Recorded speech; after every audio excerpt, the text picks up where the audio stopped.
right. I mean, that is a good point. I think we might start seeing some go back. It's week 7. 2A's in district. The playoffs are 4 weeks away, and we're here to talk about it. Hello, everybody. Terry Bennett, Grant Goodwin here. Sideline to Sideline, the 2A edition. Week 7 brought to you by SI Design and Printing right here on L4 Media.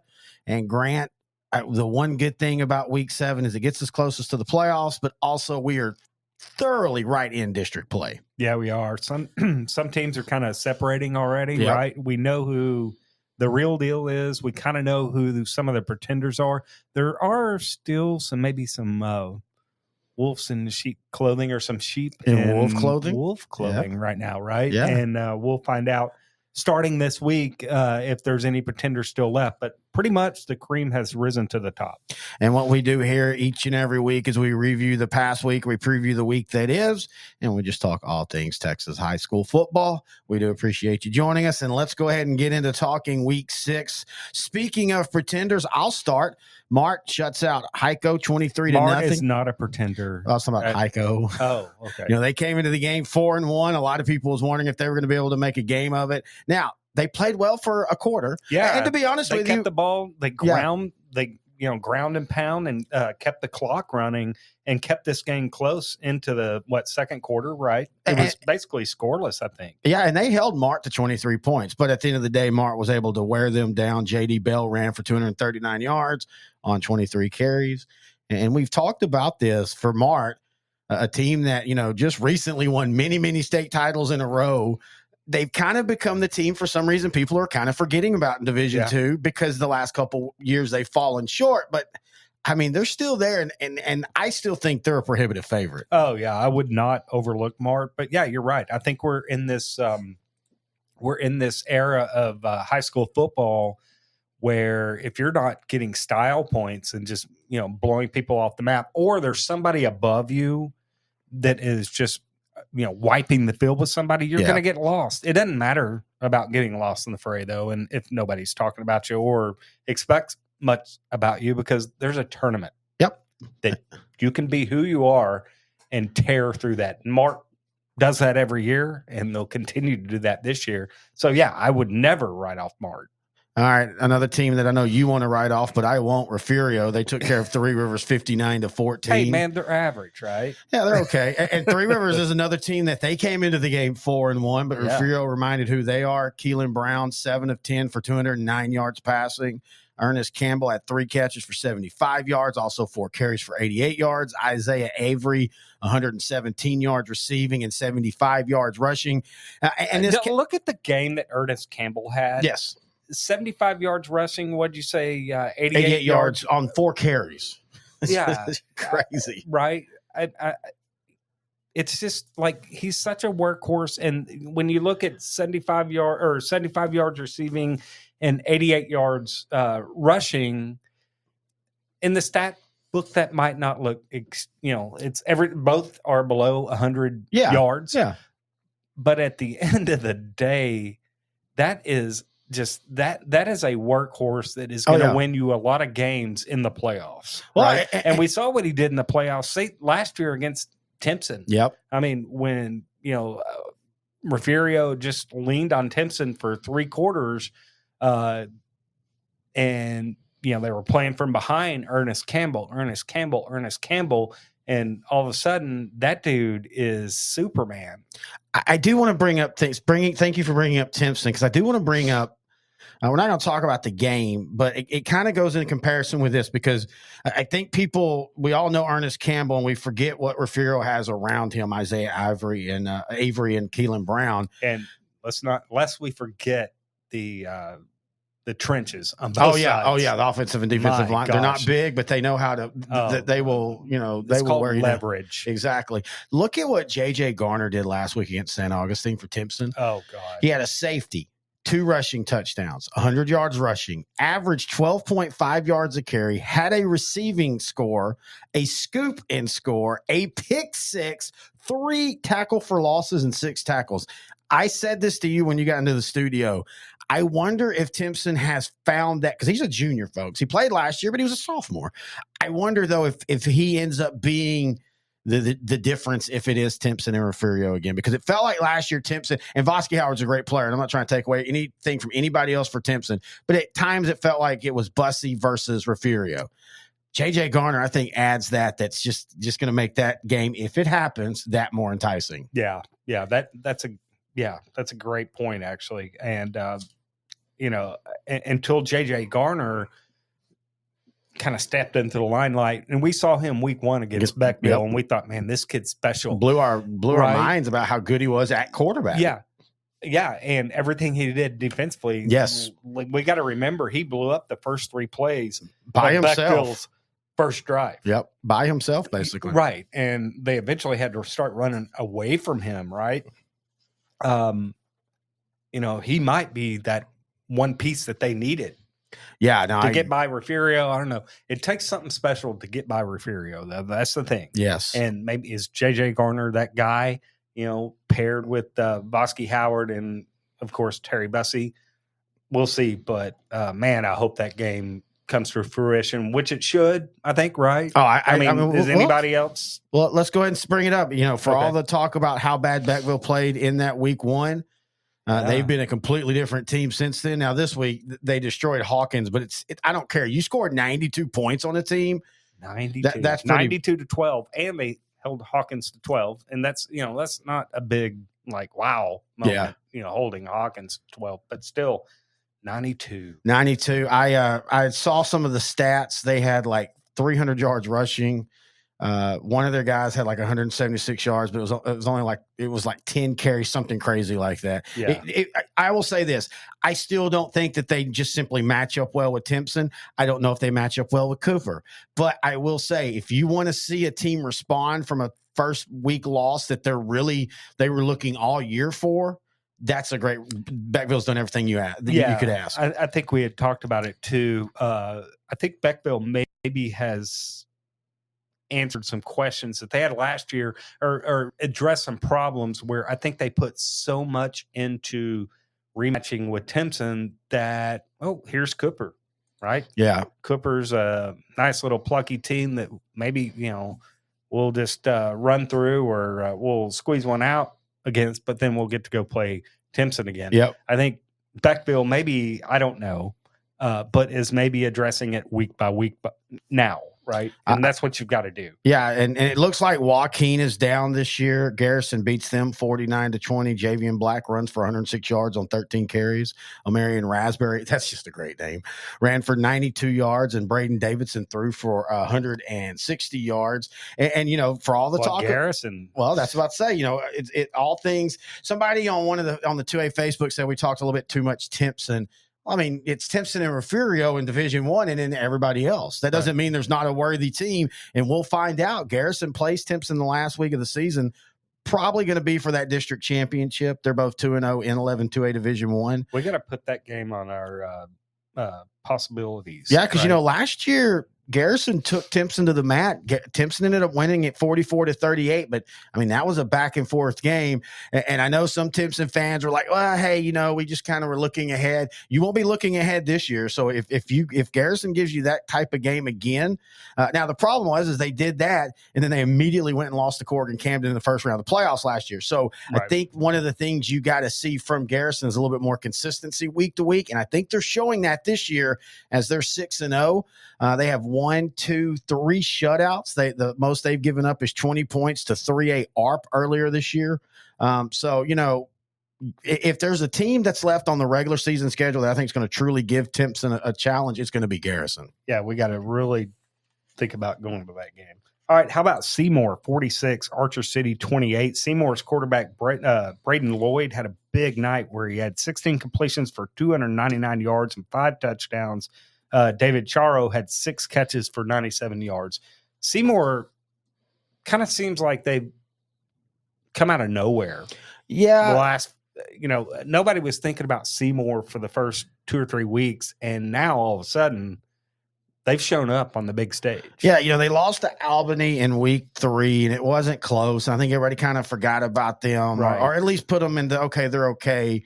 But, I think the win against Archer City, I know Archer City has struggled, but still Seymour going 2-0 in district, and in a 7-2A Division II district that I really, Windthorst just seems a little bit down this year. They are. In saying that, their losses are to Munster and Bremond, to 2A stalwarts, but still, I think this district's for the taking, and I think Seymour, they have a really good chance against Windthorst. So I was trying to see when that is. Second to the last week of the season. Yeah, and I'd be surprised if Seymour didn't actually pull this out and win this district. Yeah, no, I could see that happening easily. All right, Sunray 68, Guyman, Oklahoma 27. Sunray's quarterback Armando Lujan went 31 of 44 for 394 yards passing. He ran for 80 yards on six carries. Yeah, I don't care who you're playing in the high school level to throw that many yards. That just is impressive to me. They're 5-1. Their only loss on the year was to Stratford, 23-20 in week 2.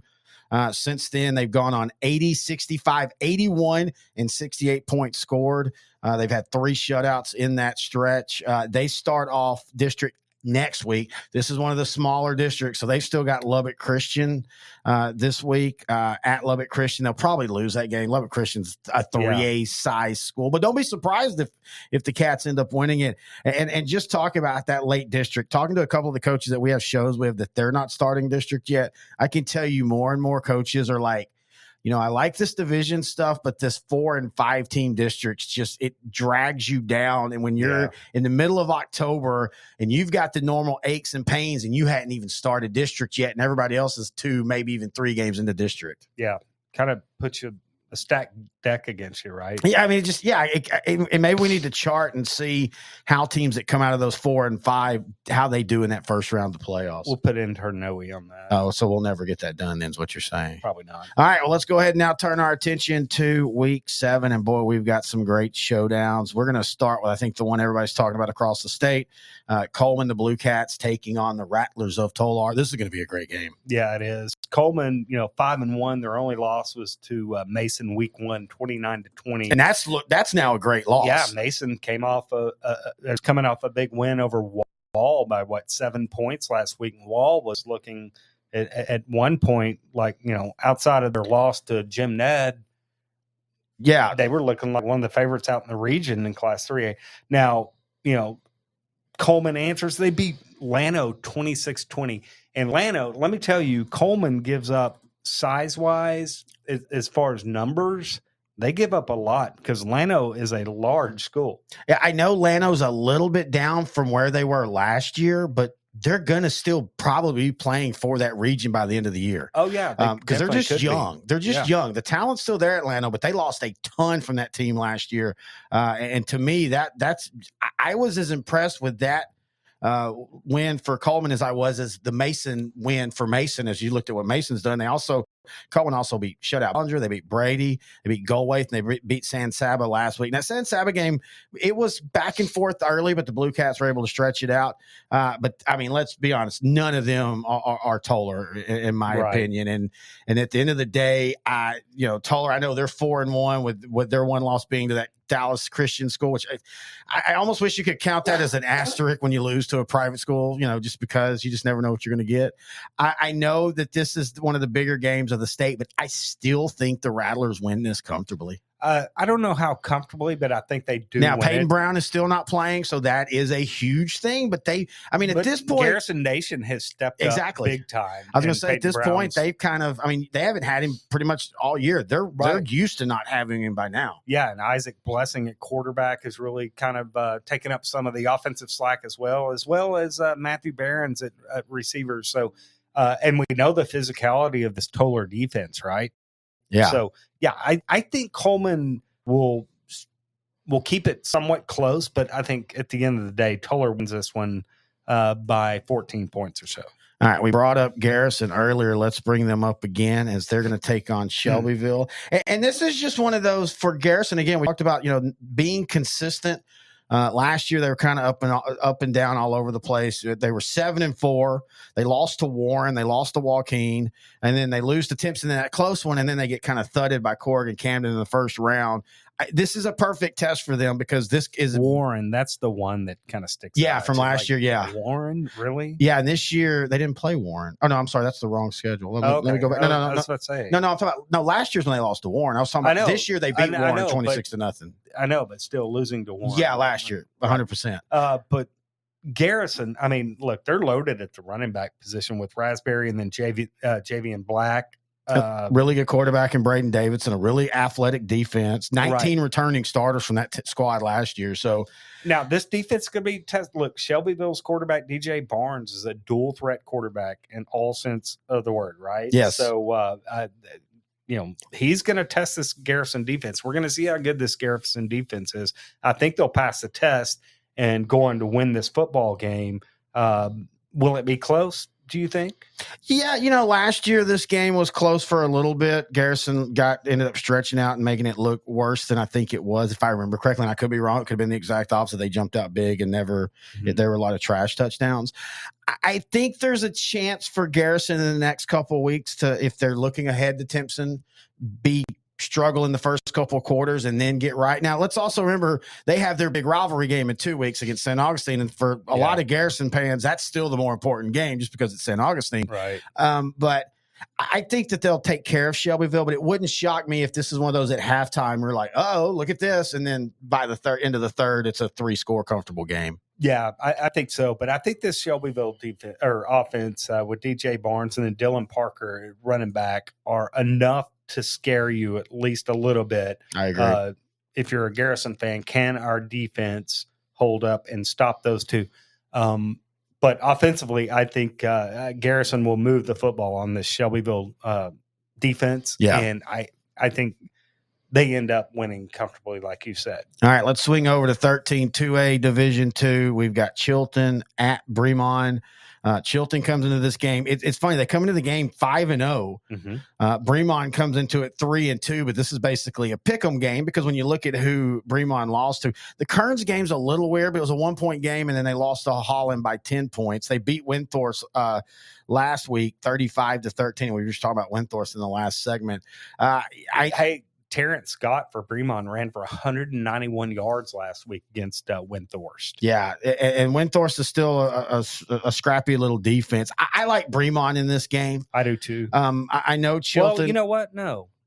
I'm going against the grain here, and I'm going Chilton in a very close one. All right, let's look at who they've played. They beat, and they have really impressive numbers. They beat Bosqueville 34-0. They held on to beat Italy 20-14. They beat Norman G 62-0. They beat Hearn 19-13. I remember we talked about that game. Chilton jumped out, I think 19-0, and then had to kind of hold on in the last quarter as Hearn made a little bit of a comeback. And we talked about that. Like that was a kind of an interesting game. You'd have thought Chilton would have won by a couple scores. And then last week, I thought they answered that by beating a not a great Deweyville team 34-8. In this district, I mean, you've got Granger at 4-1, and you've got Iola at 4-1, but neither one of them feel like this feels like the district championship. Now, maybe one of these teams, whoever loses this game, one of the other teams can knock off because you kind of get them in a down week. But I still feel like this is for the district championship, and I just think Bremond's a little bit too deep for the Pirates. And they might be, but I'm taking Chilton in what I consider probably a little bit of an upset. Yeah, like I said, it's basically considered a 1-point game or a pick'em game. Okay. Albany at Miles. I will admit I had not thought much about Miles until you brought them up in this game. 4-1. Yeah, they're 4-1. There's so many teams out there that are just kind of 4-1. There's a reason Albany is undefeated right now, right? Albany, Adam Hill. Yeah. Well, and Denny Faith, that coach, and a really good Chip defense. Chambers at quarterback. I feel like Miles is really up against it. Yeah, they really are. And here's the problem with Miles. They're fun to watch, but boy, they give up tons of points. Yeah. On the year, they've scored 72, 66, and 70. But they've given up 36, 36, and 68. Are they the 2A version of the Center Roughnecks, maybe? Almost. Well, we'll be talking about them. I will say, man, it's so funny how last week when we had our little special sideline while you were out, we kind of talked about how Center might have one of the most underrated triple threats on offense, and the stats they put up last week just provide that. I don't think Miles is quite as explosive, and I think Miles might be a little bit better defensively. I don't think it matters this week, though. Albany will – I don't want to say they're going to name their score, but I think they can name their score. Yeah. I don't know if anybody in that district will really challenge Albany. And that's kind of always been what happens to Albany before they finally broke through and got that state is they kind of got that Refugio treatment of, well, who do you don't really get to play a lot of great teams, so you don't really get tested till third round of the playoffs. Right. All right, let's swing over into North Texas as we'll start to wrap this up. Celeste hosting Collinsville. Now, Celeste last week struggled against Lindsay, a night team that's has some athletes, but they're pretty young and they're not really big, and they'd only won 2 games, beating Meridian and Valley View on the year. They led most of this way, but you got to give Celeste credit. They came back and won. And let's also be honest, for Lindsay, and this is something I've talked to with coaches, they were 0-1 going into this game in district. This was probably their elimination game. Yeah. So you're going to get any team the first 2 weeks of district, you're going to usually get their best. You're going to get their best, obviously, when everybody's 0-0. And then you're going to definitely get it again when they're 0-1 and their back's against the door. Because now Lindsay, with their schedule, with Era, Santo, Munster, and Chico, they're going to have to win out to possibly get into the playoffs, or hope some things happen at the top to where things can get them back into play. But anyway, this game's going to be interesting. Collinsville, of course, we've talked about them. Their passing attack is bar none. Logan Jenkins, man. And he's been doing this with Carter Scott mostly out. Mm-hmm. And Carter Scott is their big wide receiver, 6'3". They've been doing it with Colin Barnes and Ryan Newman, right? Yes. Rylan Newman. And I don't know if Carter Scott's coming back. I've heard some people, and a lot of that, this is one of the things I still love about small balls. These things are still secrets. Some have said, no, he's out for the year. Some have said, no, he'll be back by, when it matters. I would think that this would be a game that might matter. I like Collinsville in this game, but Celeste likes to do what Cooper did, and that's run the ball and play keep away. And that's what you got to do. Yeah. And Celeste has 3 really good running backs in Anthony Powell, Brock Stewart, and Jason Minner. Yep. And they are going to have to ground and pound with those 3 guys. That's the same recipe that Cooper had. Didn't work, it worked for them.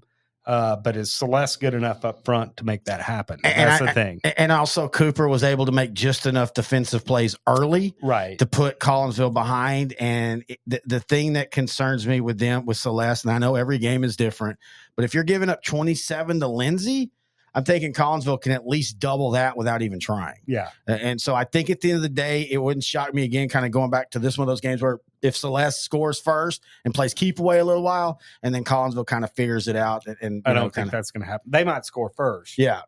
But I don't think they're going to be able to play keep away long enough. I mean, that's my point. They'll play keep away early, but not enough. Yeah. And we'll finish up. And this is more. This really 2 quick hitters. We got 2. We got one more. What's the other one?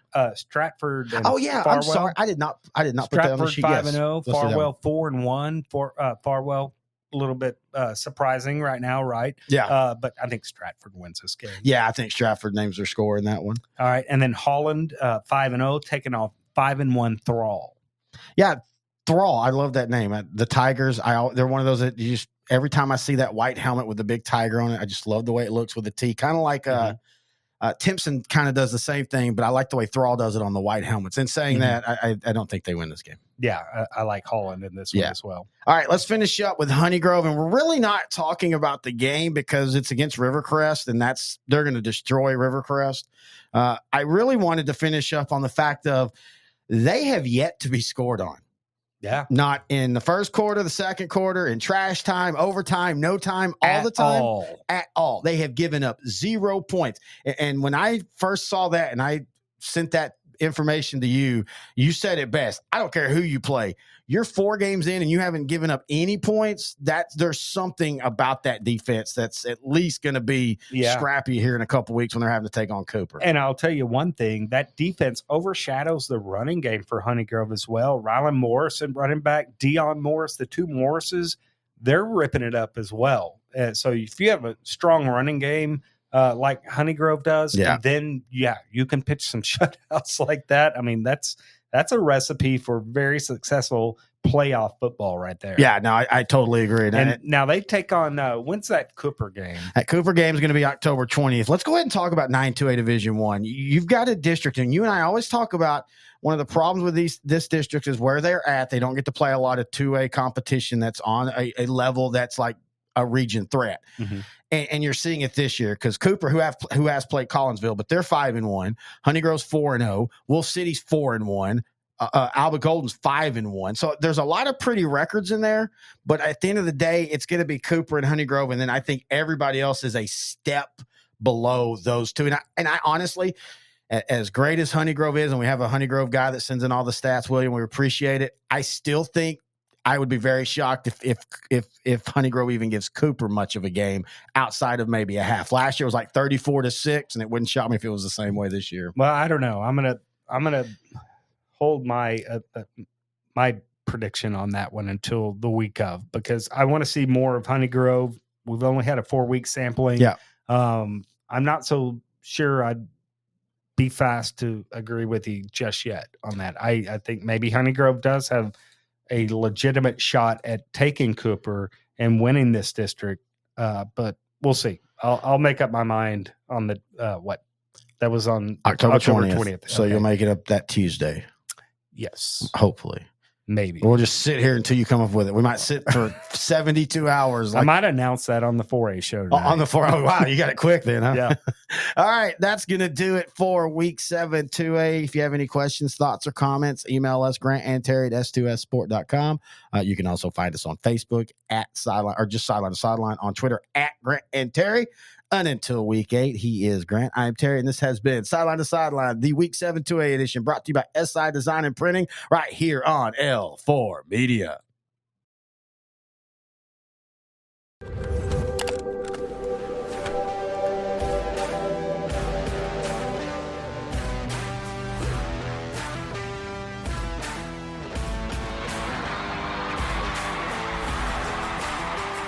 Hey, I mean, that was a good point. I think we might start seeing some go back.